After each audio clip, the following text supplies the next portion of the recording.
Разкажете ни малко повече за спасителната акция в Турция.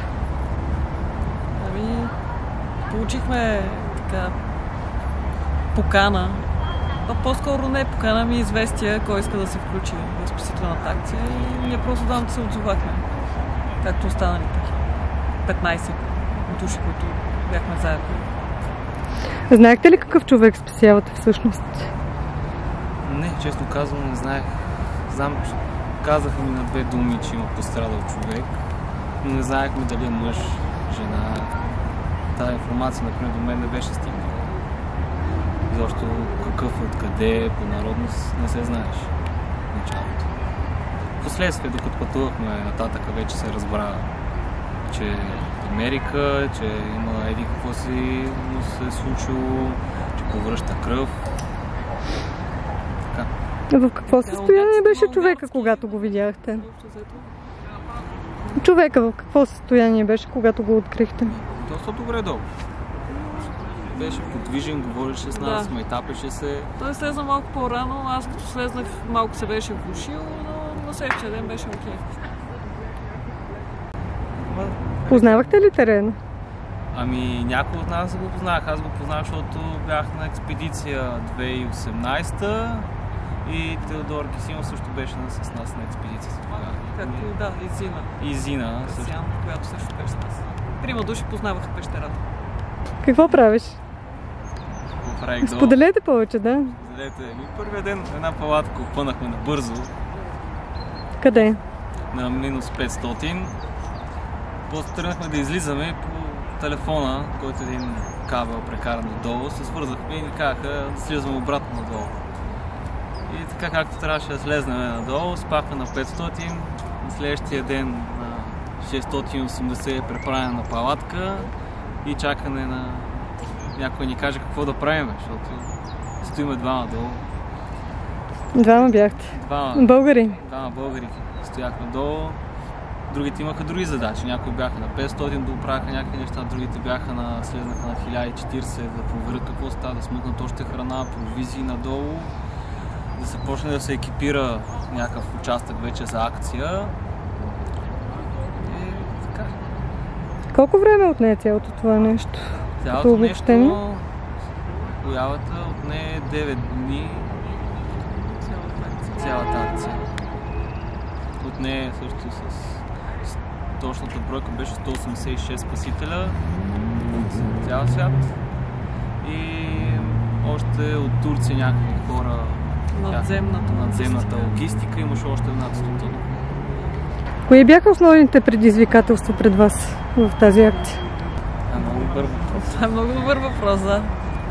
Пред нас като физическа подготовка и психическа нямаше. По-скоро логистиката от страна на домакините. Горе е било интересното на повърхността, защото имало точно различия в комуникацията. Италианците не говорят английски, турците не говорят английски. Общо взето не могат да се разберат хората помежду си какво искат да правят. А кой я оправи комуникацията, за да имаше щастлив изход? Накрая по станцията всеки си говореше на какъвто език знае и общо взето така се случиха нещата. Ръководителя на италиански говореше на италиански, българина на български. Общо взето мъжно вървяха в началото нещата, но след това всичко се получи. Беше с добър край. Лично вашият извод от провеждането на такъв тип операция какъв е? Личен, за вас? За мен много е важно да имаш ръководител, който да се устоява позициите, да задава точни и ясни заповеди, за да не се получава хаос. На повърхността беше един пълен хаос. Сменяха се решенията през час. Това беше най-големият фактор, според мен, който затрудни комуникацията и всичко останало. Кажете ми защо се включихте? Защото трябва. Това е един много добър въпрос. Трябва да се отзовеш на това да помогнеш на другия човек, защото ти в един момент ние сме много малко общество, изобщо световно. И ти знаеш, че това ти може да си следващия човек, който да е там. Така. Във вашия опит има ли сте подобни случаи изобщо в нашите пещери? такъв подобен не. Поне аз не съм имала. Ние горе-долу от едно и също време ходим по пещери, така че за щастие не сме имали подобен случай. Каква подготовка имаме ние като екип за пещерно спасяване? Имаме доста добра подготовка в интерес на истината. Не всички спасители, но има достатъчно част голяма, която са добре подготвени. На какво ниво оценявате тази подготовка? И, както виждаме, се справихме, така че на добро ниво ни е подготовката. Смеем да твърдим, че сме добри. На световно ниво от това, което наблюдавахме. Как оценявате вашата подготовка и изобщо подготовката на българските спасители спрямо тази на колегите ви? Това е... От преки наблюдения, вие сте видяли? Различно е. Всяка държава е различно, защото те борят по различен метод на екипиране, на самото спасяване, дали участват много хора, защото както са българите, хървати, там участват много хора в акцията и много по-бързо се изнася носилката нагоре. В италианската схема, която те използват, там е доста по-малък екипа, използва се много по-малко инвентар, въжета, но да става много по-бавно. И това са две, които са доста различни начина за изнасяне на носилка. В българската подготовка вие как бихте оценили, има ли нужда от държавна подкрепа, от някаква организационна подкрепа?